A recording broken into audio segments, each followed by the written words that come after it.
Do I have any advice on how to write about a culture that is not your own without being disrespectful or appropriative? My name is Gina. I'm an author, editor, publishing professional. I help you make your writing better. Up front, I want to say very clearly that there is always going to be the possibility that no matter how much work and how much research you do, it is just going to be an appropriative story and it is not yours to tell, and you're going to have to be willing to set it down and walk away. It does not matter how much you love that story, does not matter how much time you have invested. There might come a point in which you say, oof, not mine. Gonna set it down, gonna walk away because that's the right thing to do. Keep in mind, if and when that happens, that all writing is good writing. There is no writing that was wasted. You became a better writer, a better storyteller. You became better connected to the world around you through that experience. It wasn't wasted time. You were still moving forward. But that is not always the case. You should write diversely, and there's going to be lots of ways for you to go about doing this in a way that is respectful. The first thing that I am going to say is I'm going to tag a creator down below, and I want you to go follow her.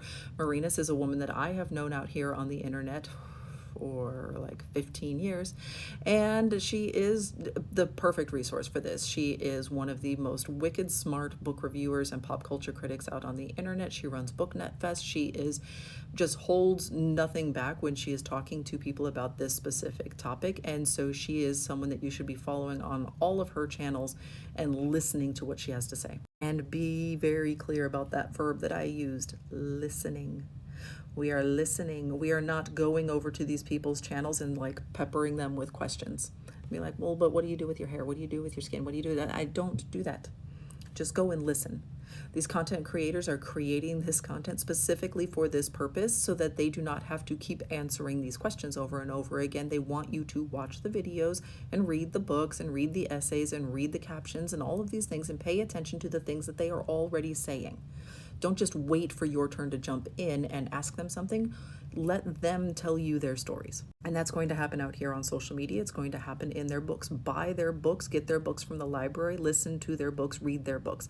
Whether this is fiction, whether this is nonfiction, memoir, academic, research, read the books by, for, and about the people that you are trying to learn about. Is this going to take you a long time? Yes, this is going to take you a long time. You're trying to like internalize an entire culture and lived experience that is not your own. That's not easy. That's not going to happen overnight. It's not going to happen in a weekend. This is going to take you some time, and there's probably going to be a whole bunch of stops along the way that are kind of uncomfortable.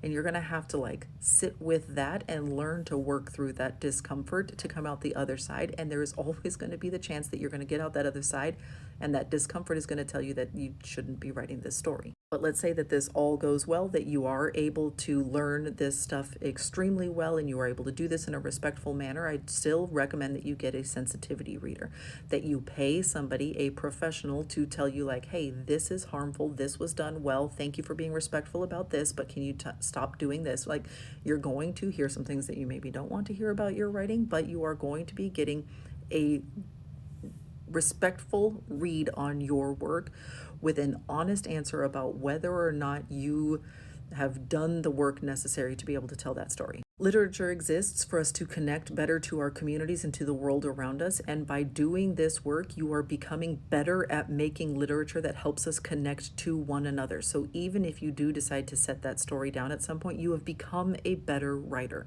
You have succeeded in doing the thing that literature intended you to do, and you are therefore better at making it in the future as a result. Doing this the right way takes time and can be difficult, but it is worth it. These stories that are rich and diverse are worth it. And I strongly recommend that you go through these steps and that you find ways to listen to other people. In the end, I don't actually have any advice for you on how to do this.